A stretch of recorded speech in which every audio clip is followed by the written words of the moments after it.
Hello friends, अकुजाटिव prepositions क्या होती हैं, अकुजाटिव पर्सनल प्रोनाउंस क्या होते हैं, नाउन्स क्या होते हैं, ये सारी चीज़ें आज हम सीखेंगे इस वीडियो में। वीडियो को लास्ट तक देखिए। मेरा नाम है जतिंदर सिंह, आपका होस्ट, आपका मेंटोर, आपका teacher.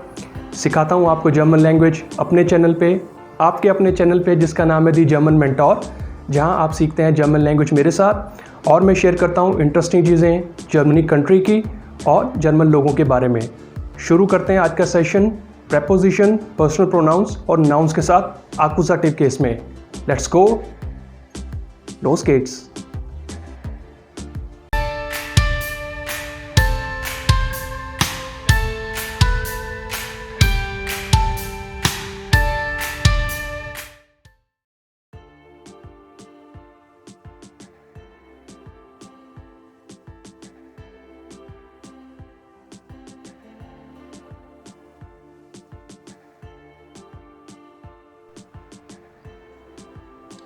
Okay so friends, I welcome you once again on your own channel the German mentor. मेरा नाम है जतिंदर सिंह। आज का सेशन टॉपिक तो आपको बता ही चुका हूँ। शुरू करते हैं सेशन को, ले चलता हूँ आपको अपनी स्क्रीन पर।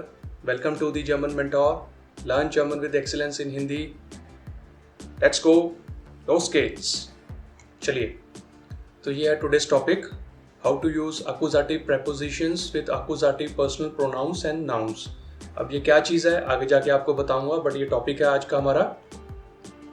तो देखिए, पर्सनल प्रोनोमन, prepositions with personal pronouns and nouns, यही आज हम सीखेंगे फ्रेंड्स कि प्रेपोजिशंस को पर्सनल प्रोनाउंस और नाउन्स के साथ कैसे यूज किया जाता है। पिछले सेशन में मैंने आपको बताया था कि अकुजाटिव वर्ब्स को अकुजाटिव पर्सनल प्रोनाउंस के साथ कैसे यूज किया जाता है फ्रेंड्स। आज हम सीखेंगे अकुजाटिव प्रेपोजिशंस को कैसे यूज किया जाता है पर्सनल प्रोनाउंस और नाउन्स के साथ। तो फ्रेंड्स, अगर आपने पिछला सेशन नहीं देखा है तो ये सेशन समझने में आपको प्रॉब्लम होगी। प्लीज़ ऊपर आई बटन दिया है, उस पर क्लिक कीजिए और वो सेशन देख कर आइए। तब तक मैं आपका यहाँ वेट करता हूँ। इस वीडियो को आप पॉज कर सकते हैं और अगर आपने वो देख लिया है तो कंटिन्यू करते हैं, आगे ले चलता हूँ आपको। ओके, बट वो सेशन अगर आपने देखा तभी आपको इस सेशन समझ में आएगा फ्रेंड्स। ओके, तो ये हमारे पर्सनल प्रोनाउंस 3 तरीके के होते हैं, नॉमिनेटिव, अकुजाटिव और डाटिव।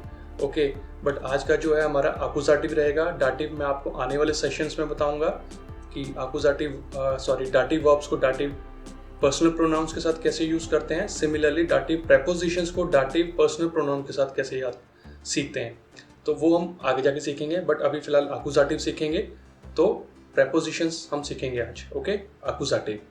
चलिए चलते हैं आगे। तो ये रहा पर्सनल प्रोनोमन, पर्सनल प्रोनाउंस, जो अभी मैं आपसे बात कर रहा था। लेफ्ट साइड पे है आपका नॉमिनेटिव पर्सनल प्रोनाउंस और राइट साइड पे है आपका अकुजाटिव। एक बार फिर से रिवाइज कर लेते हैं, आपको समझ में आ जाएगा। तो इश होता है आई नॉमिनेटिव में, वो बन जाता है मिश अकुजाटिव में, यानी कि मिश। दू बन जाता है दिश, यानी कि यू। एर बन जाता है इन, यानी कि हिम। जी रहता है, यानी कि हर। एस भी एस रहता है फ्रेंड्स, यानी कि इट। वियर बन जाता है उन्स का मतलब होता है अस। ईयर बन जाता है ऑयश, यानी कि यू। जी रहता है, यानी कि मतलब यू, आप।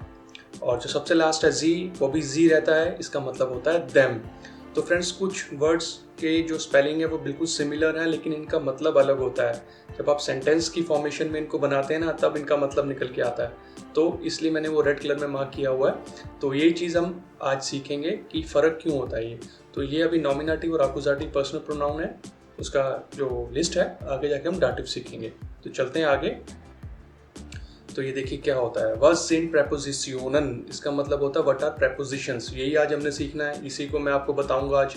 तो prepositions होती क्या है, पहले वो सीख लेते हैं, so that आपको आगे जाके अगली स्लाइड में प्रॉब्लम ना हो समझने में।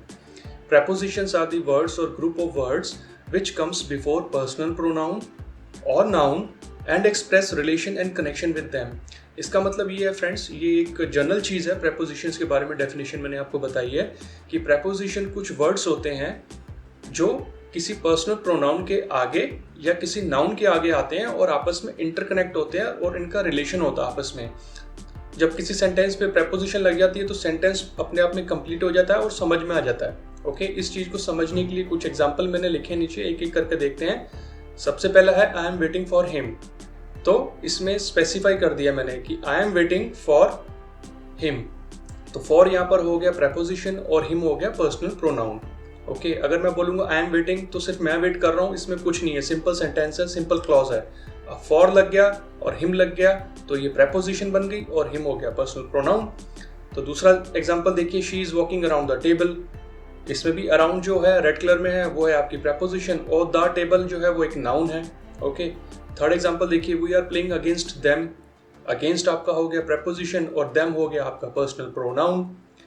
फोर्थ एग्जांपल देखिए, are you going without her. तो विदाउट हो गया आपका प्रेपोजिशन और हर हो गया एक पर्सनल प्रोनाउन।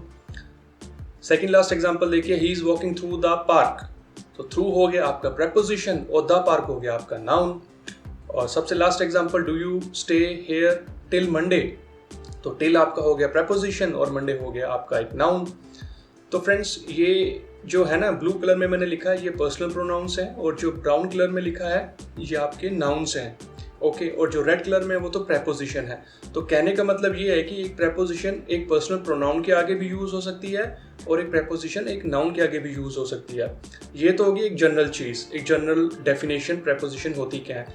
अब जर्मन में इनका यूज कैसे होता है, जर्मन की प्रेपोजिशंस कौन कौन सी हैं वो आगे जाके देखते हैं, मैं आपको बताता हूँ। चलिए लेट्स गो। अब तो ये है आपके सामने अकुजाटिव प्रेपोजिशनन, यानी कि अकुजाटिव प्रेपोजिशंस। तो फ्रेंड्स, जर्मन के अंदर 3 तरीके की प्रेपोजिशंस होती हैं। अकुजाटिव जो आज हम पढ़ रहे हैं, दूसरी होती है डाटिव, वो हम आगे जाके पढ़ेंगे, और एक होती है टू वे प्रेपोजिशन जिसे हम बोलते हैं वेक्सल प्रेपोजिशन, जो अकुजाटिव भी हो सकती है और डाटिव भी हो सकती है। बट वो अलग थीम्स हैं, अलग चैप्टर्स हैं, अलग सब्जेक्ट्स हैं, वो हम आगे जाके एक्सप्लोर करेंगे। जो कि आज हमारा अकुजाटिव को सीखने का है सब्जेक्ट, तो हम अकुजाटिव सीखेंगे। नीचे जो आप प्रेपोजिशंस देख रहे हैं ना, ये अकुजाटिव प्रेपोजिशंस है फ्रेंड्स। तो ये टोटल 6 होती हैं। We have only 6 pure prepositions in accusative case. वो कौन कौन सी हैं देखिए। सबसे पहला है फ्योर। फ्योर का मतलब होता है फॉर। दूसरी है इसका मतलब होता है अराउंड या एट। थर्ड है आपकी गेगन। गेगन का मतलब होता है अगेंस्ट। ओनर, ओनर का मतलब होता है विदाउट। और सेकंड लास्ट है डूश, इसका मतलब होता है थ्रू। और जो लास्ट है 6th है वो होती है बिस, इसका मतलब होता है टिल। तो फ्रेंड्स, ये जो सबसे लास्ट है ना बिस, ये टिल, ये किसी टाइम के लिए यूज की जाती है, जैसे next Monday, next Tuesday, next season, next winter, next summer.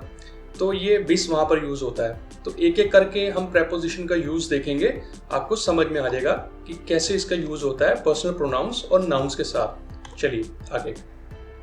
तो देखिए, अकुजाटिव prepositions with accusative personal pronounce. तो पहले अभी मैं आपको समझाऊंगा कि प्रेपोजिशंस पर्सनल प्रोनाउन के साथ कैसे यूज होती हैं। अगली स्लाइड में आपको बताऊंगा प्रेपोजिशंस नाउन्स के साथ कैसे यूज होती हैं। तो लेफ्ट साइड पे आपका मैंने रेफरेंस के लिए एक जो है स्लाइड लगा दी है अकुजाटिव पर्सनल प्रोनाउंस की, और एक एक करके एग्जांपल पढ़ेंगे। तो आप लेफ्ट और राइट दोनों जगह देखिए, आपको क्लियर हो जाएगा। एग्जाम्पल देखते हैं, और मैंने प्रेपोजिशंस लिख दी हैं। जो 6 प्रेपोजिशंस हमने पढ़ी थी वही प्रेपोजिशंस यहाँ पर लिख दी हैं मैंने एग्जाम्पल्स में। फ्योर, गेगन, ओनर, दुर्श और बेस। एक एक करके एक्सप्लोर करते हैं। स्टार्ट करते हैं फ्योर से। तो देखिए, मैंने एग्जाम्पल लिखा है दास के शैंक ईस्ट फ्योर मिश। दास के शैंक ईस्ट फ्योर मिश, यानी कि the gift is for me.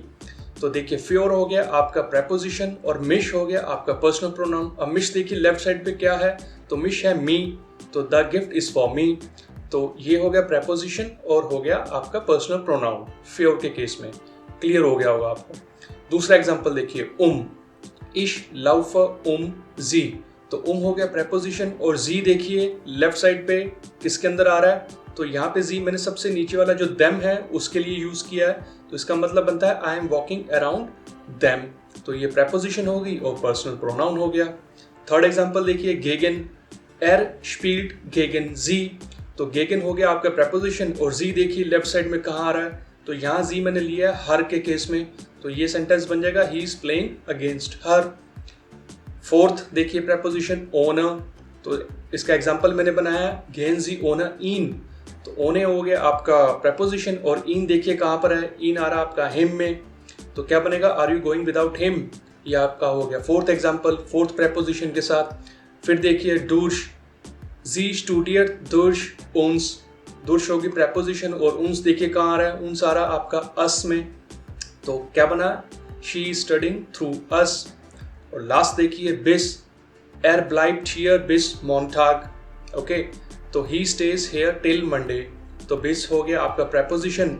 अब देखिए मैंने जैसे आपको पहले बताया था कि बिस जो होता है ना फ्रेंड्स, ये किसी टाइम के लिए यूज़ होता है, तो यहाँ पे कोई मैंने पर्सनल प्रोनाउन या यूज़ नहीं किया, सिर्फ एक टाइम के लिए यूज़ किया मंडे, सो दैट आपको क्लियर हो जाए। पर्टिकुलर ये वाली जो प्रेपोजिशन है ना फ्रेंड्स, ये यूज़ होती है टाइम के लिए। ओके, तो आई होप कि ये आपको समझ में आया होगा लेफ्ट साइड पे जो अकुजाटिव प्रोनाउंस को देख के और कंपैरिजन करके।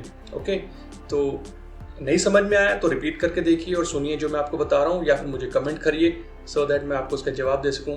अब चलते हैं आगे, और अब मैं आपको सिखाता हूँ कि यही प्रेपोजिशंस अब नाउन्स के साथ कैसे यूज़ होती हैं। राइट, पीछे था पर्सनल प्रोनाउंस, अब है नाउन्स। तो देखिए लेफ्ट साइड पे ऊपर मैंने लगा दिया आर्टिकल का टेबल, ये मैंने पहले भी काफ़ी बार यूज़ किया है, बट फिर यहाँ पर मैंने आपकी रेफरेंस के लिए लगाया है सो दैट आपको नाउन्स आर्टिकल देखें और नीचे प्रेपोजिशन देखें। और नीचे जो है वो प्रेपोजिशन है वही सेम जो अभी यूज़ की हमने, और ये हो गया आर्टिकल टेबल। अब देखिए सेम प्रेपोजिशंस मैंने एग्जाम्पल बना दिए, एक एक करके देखते हैं और नाउन्स के साथ कैसे बनते हैं अब वो एक्सप्लोर करते हैं। देखिए सबसे पहले फ्योर, तो एग्जाम्पल मैंने ले लिया, सेम एग्जाम्पल है बट इसमें मैंने नाउन लगाया। द स्केशेंक ईस्ट फ्योर डेन लेरर, तो फ्योर हो गया प्रेपोजिशन और डेन लेरर हो गया हमारा नाउन, तो इसका मतलब बनेगा the gift is for the teacher. Friends यहाँ पे आप ध्यान दीजिए, अब देखिए जो लेरर है ना, लेरर का मतलब होता है टीचर, मेल टीचर, तो मेल टीचर हुआ मैस्कुलिन। तो मैंने आपको क्या सिखाया था कि जो भी मैस्कुलिन होते हैं वो डेयर होते हैं। तो लेफ्ट साइड अब आर्टिकल टेबल देखिए, तो नॉमिनेटिव केस में मैस्कुलिन है डेयर, लेकिन अब जो ये फ्योर है ये एक आकुजाटिव प्रेपोजिशन है, तो आकुजाटिव में प्रेपोजिशन जैसी लगेगी वो रिलेट कर रही है टीचर के साथ, तो टीचर का आर्टिकल है डेयर, तो डेयर क्या बन जाएगा, डेन, आकुजाटिव केस में। देखिए तो डेयर के नीचे डेन है तो यहाँ पे डेन बन जाएगा।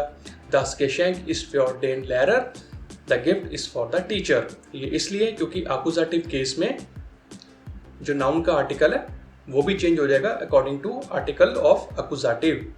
क्लियर हो गया होगा आपको जो मैंने एग्जांपल लिखा, क्योंकि मैंने जितने भी आपको अभी तक बताया वो प्रेजेंटेशन के थ्रू बताया सो दैट आपको बड़े आसानी से समझ में आए, और सारी चीज़ें आपके सामने है फ्रेंड्स, आप देख सकते हैं मैं आपको क्या बता रहा हूँ, क्या समझा रहा हूँ। ओके, आपके रेफरेंस के लिए सारा मटेरियल आपकी स्क्रीन पर है। देखिए दूसरा एग्जाम्पल, इश लव टेन टिश। ओके, तो I am walking around the table. अब देखिए प्रेपोजिशन है और डेन टिश, तो द टेबल एक्चुअल में जो टिश है वो मैस्कुलिन होता है, तो मैस्कुलिन डेयर हुआ, डेयर बन गया डेन, क्योंकि जो है प्रेपोजिशन आकुजाटिव है। सेम एग्जांपल जैसे ऊपर फ्योर में था, I am walking around the table. Okay, clear हो गया होगा आपको। अब देखिए थर्ड एग्जांपल, गेगन, एर स्पील्ड गेगन डी मानशाफ्ट, he is playing against the team. अब जो मानशाफ्ट होता है उसका आर्टिकल एक्चुअल में डी होता है, अब जो डी नॉमिनेटिव में डी होता है, अकुजाटिव में भी डी रहता है, तो वो सेम रहेगा। एर स्पील्ड गेगन डी मानशाफ्ट, he is playing against the team. अब फोर्थ देखिए, ओनर, गेन जी ओनर दस आउटो, are you going without the car. तो देखिए प्रेपोजिशन भी यूज हो गई और नाउन भी यूज हो गया। अब जो आउटो है, जो कार होती है वो न्यूट्रल होती है, उसका आर्टिकल दास होता है, तो जो दास है वो नॉमिनेटिव और आकुजाटिव में दोनों में सेम है, तो सेम लगेगा। ओके, दास आउटो। अब देखिए दूर्श, फिफ्थ एग्जांपल, जी स्टूडियट दूर्श डी फ्रॉइंडर। अब मैंने एक प्लूरल लगा लिया, प्लूरल फॉर्म में लगा लिया, डी फ्रॉइंडर ये प्लूरल है, तो जी स्टूडियट दूर्श डी फ्रॉइंडर यानी कि she studying through the friends. तो अब देखिए जो नॉमिनेटिव और आकुजाटिव में जो प्लूरल है वो दोनों में डी है ऊपर नीचे, तो डी लगेगा। ओके, ये भी क्लियर हो गया होगा आपको। ऊपर जो एग्जांपल थे वो डेयर, डी और डास के थे, ये प्लूरल का हो गया।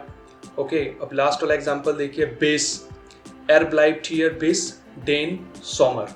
ओके, तो अब देखिए he stays here till the summer.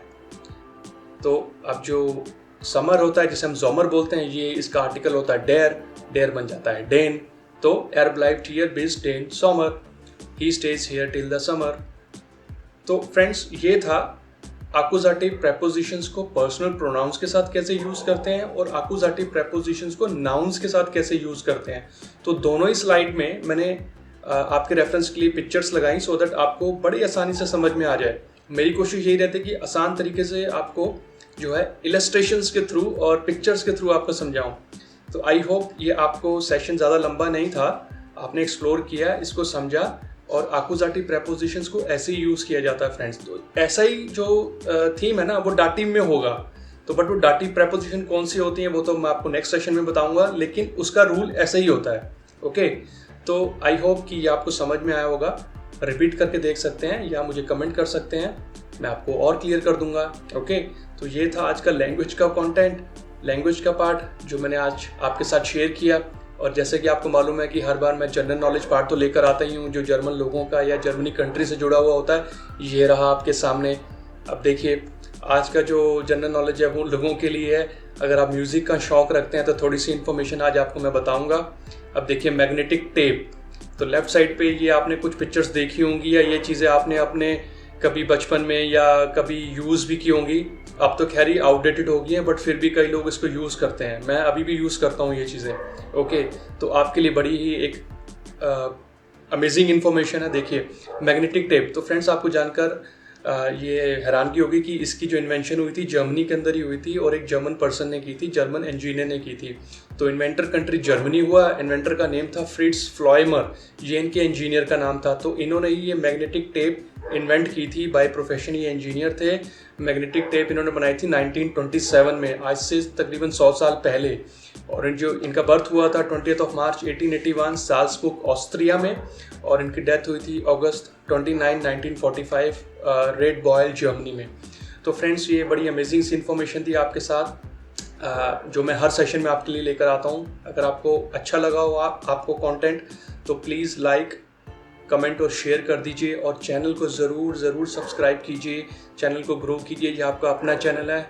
अभी ये सेशन था, जल्दी मैं दूसरा सेशन लेकर आऊँगा जो प्रेपोजिशंस डाटिव और डाटिव वर्ब्स के साथ क्या सिनेरियो क्या होता है, वो कैसे सीखा जाता है, वो मैं आपको बताऊँगा। तो ये सेशन ख़त्म हो गया है। लास्ट में आपसे कहूँगा थैंक्स फॉर वॉचिंग। और अभी जैसा आपको मालूम है कि कोरोना चल रहा है, तो प्लीज़ सेफ़ रहिए, सुरक्षित रहिए, घर पे रहिए, जर्मन पढ़ते रहिए। लेकिन कहाँ, सिर्फ आपके अपने चैनल पे जिसका नाम है दी जर्मन मेंटोर, जहाँ पर नज़र आता हूँ मैं।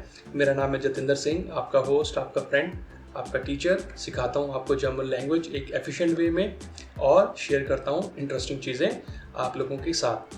एक रिक्वेस्ट आपसे फ्रेंड्स और थी कि स्टार्टिंग के कुछ इनिशियल वीडियोस में मेरा रिदम और मेरी स्पीड थोड़ी स्लो थी, मुझे कुछ थ्रोट प्रॉब्लम था जिसकी वजह से मैं ज़्यादा स्पीडी फास्ट नहीं था। तो उस चीज़ को इग्नोर करते हुए मेरे पहले के वीडियोस भी देखिए और इस चीज़ को इग्नोर कर दीजिए। ओके, क्योंकि मैंने पूरी कोशिश की है कि आपको अच्छे तरीके से लैंग्वेज पढ़ाऊँ। तो मिलेंगे जल्दी एक नए वीडियो में, नए टॉपिक के साथ, नए सब्जेक्ट के साथ, और अपना ध्यान रखिए। और एंड में इश वेडर ऑफ डॉइच स्प्रेशन बिस्पाल्ड चूज Auf Wiedersehen. Ciao, ciao. Have a good day, good time. Thank you so much. Thank you.